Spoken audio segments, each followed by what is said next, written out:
नमस्कार। आपको तिरंगा भेंट करने आए थे। आपको तो पता ही है, मोदी जी ने हर घर तिरंगा अभियान शुरू किया है। अरे बहुत बहुत स्वागत है सर। लेकिन मेरी एक रिक्वेस्ट है, सिर्फ एक नहीं, कम से कम आप मुझे 20 तिरंगे देके जाइए, क्योंकि हमारी गली में कम से कम 20 घर हैं।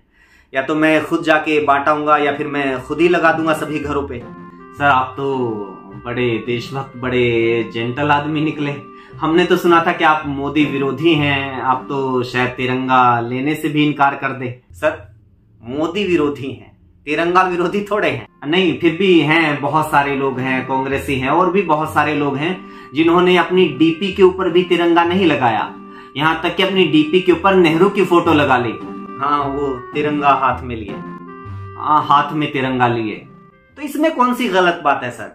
आप लगा लो। अगर आपको कोई सावरकर की तिरंगा के साथ फोटो मिल जाए, हेडगवार की मिल जाए, गोलवलकर की मिल जाए, श्यामा प्रसाद मुखर्जी की मिल जाए, उन्होंने अपने नेता की लगा रखी है, आप भी अपने किसी नेता की फोटो लगा लीजिए, अगर किसी के हाथ में तिरंगा दिखे तो। हाँ, अरे वो छोड़िए सर, लेकिन मोदी जी ने तो अच्छी मुहिम शुरू की है ना। अरे मुहिम कमाल सर, बहुत ही बेहतरीन।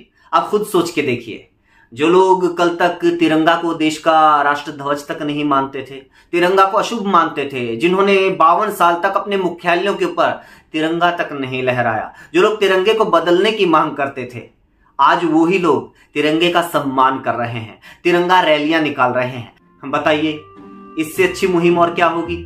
अरे सर, यही तो झूठ फैलाया गया है बरसों बरस तक आरएसएस के बारे में। आपको तो पता होना चाहिए। यह आरोप आप हम लोगों पर लगाते हैं कि हम व्हाट्सएप यूनिवर्सिटी का ज्ञान पेलते रहते हैं, लेकिन आप खुद उसके शिकार हैं। आपको पता होना चाहिए कि 2002 से पहले तो आप, मैं या कोई भी अपने घर पर या संस्थान पर तिरंगा लहराना भी चाहे तो भी नहीं लहरा सकता था। बाकायदा इसके खिलाफ कानून था, फ्लैग कोड था। ये तो बाद में जाकर लोगों को इजाजत मिली है। फिर से वही व्हाट्सएप यूनिवर्सिटी का ज्ञान। सर, हमारे देश में तिरंगा फहराने पर कभी मनाही नहीं थी। खासतौर पर 15 अगस्त, 26 जनवरी और 2 अक्टूबर को कोई भी आम नागरिक अपने घर पर या अपने संस्थान के ऊपर तिरंगा फहरा सकता था। हम अपने स्कूलों में तिरंगा फहराते थे, तमाम पार्टियां अपने अपने मुख्यालयों में तिरंगा फहराती थी। ये जो फ्लैग कोड है सिर्फ क्या आरएसएस के ऊपर लागू था? अरे सर, अगर आरएसएस तिरंगा विरोधी होती तो फिर 2002 के बाद भी क्यों तिरंगा फहराती? वो इसलिए भाई साहब, क्योंकि 26 जनवरी 2001 को 3 युवा आरएसएस के मुख्यालय में घुस गए थे तिरंगा फहराने के लिए। उनका स्वागत होना चाहिए था ना। अगर आरएसएस तिरंगे का सम्मान करती थी तो उनका स्वागत किया जाना चाहिए था, जैसे मैंने आपका किया। लेकिन नहीं, उनको पुलिस के हवाले कर दिया गया, उनके ऊपर मुकदमा चलवाया गया, उनको सजा दिलवाने की कोशिश की गई। केस नंबर 176 देख लीजिएगा नागपुर कोर्ट में किस मामले में दर्ज है।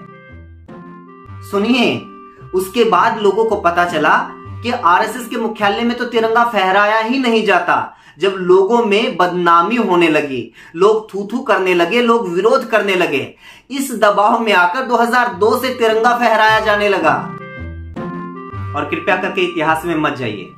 गांधी जी की हत्या के बाद जब सरदार पटेल ने आरएसएस के ऊपर बैन लगाया था और बाद में जब उस बैन को हटाया गया था, उसमें एक शर्त पता है क्या थी? एक शर्त यह भी थी कि आरएसएस राष्ट्र ध्वज का, तिरंगे का सम्मान करेगा, उसको राष्ट्रीय ध्वज मानेगा। अच्छा, और सुनिए, इतिहास मेरे भी व्हाट्सएप के ऊपर आया है, सुन लीजिए। 15 अगस्त 1947 को देश आजाद हुआ था ना।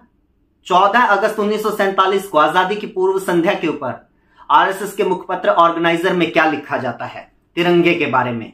जो लोग किस्मत के दांव से सत्ता में आ गए हैं, हमारे हाथ में तिरंगा दे सकते हैं, लेकिन इसको हिंदुओं द्वारा कभी अपनाया नहीं जाएगा और ना ही इसका कभी हिंदुओं द्वारा सम्मान होगा। शब्द 3 अपने आप में एक बुराई है और 3 रंगों वाले एक झंडे का निश्चित रूप से एक बहुत बुरा मनोवैज्ञानिक प्रभाव होगा और यह देश के लिए हानिकारक है। ये था तिरंगे का सम्मान आप लोगों की नजर में। इसलिए तिरंगा बांटिए, तिरंगा लहराइए, तिरंगे का सम्मान कीजिए, लेकिन तिरंगे के आधार पर कम से कम आप लोगों को देशभक्ति का सर्टिफिकेट मत बांटिए। क्योंकि अगर तिरंगा फहराने से ही कोई देशभक्त बनता है तो आप लोग तो बमुश्किल 20 साल पहले ही देशभक्त बने हो श्रीमान। यह आप लोगों के लिए नया है, यह हम लोगों के लिए नया नहीं है। हम तो हर मौके के ऊपर तिरंगा फहराते आए हैं, तिरंगे बांटते आए हैं। ये जो नई फीलिंग आप लोगों को मिली है, इसको महसूस कीजिए, इस पर गर्व कीजिए और तिरंगा फहराते हुए ध्यान में रखिएगा कि तिरंगा फहराने का मतलब क्या है। मतलब यह है कि हम एक आजाद मुल्क हैं। मतलब यह है कि हमारे देश में संविधान लागू है। मतलब यह है कि ये संविधान जनता को मालिक बनाता है। ये संविधान किसी भी प्रधानमंत्री को जवाबदेह बताता है। ये संविधान यह हक देता है हमें कि गलती करने पर हम प्रधानमंत्री का विरोध कर सकते हैं, हम आलोचना कर सकते हैं। ये संविधान कहता है कि अब इस देश के किसी प्रधानमंत्री या मंत्री को पूजा नहीं जाएगा, बल्कि उनसे जवाब लिया जाएगा। तिरंगा लहराते हुए इस बात को ध्यान में रखिए, ना कि सर्टिफिकेट बांटते चलिए ये देशभक्त है, ये देशद्रोही है।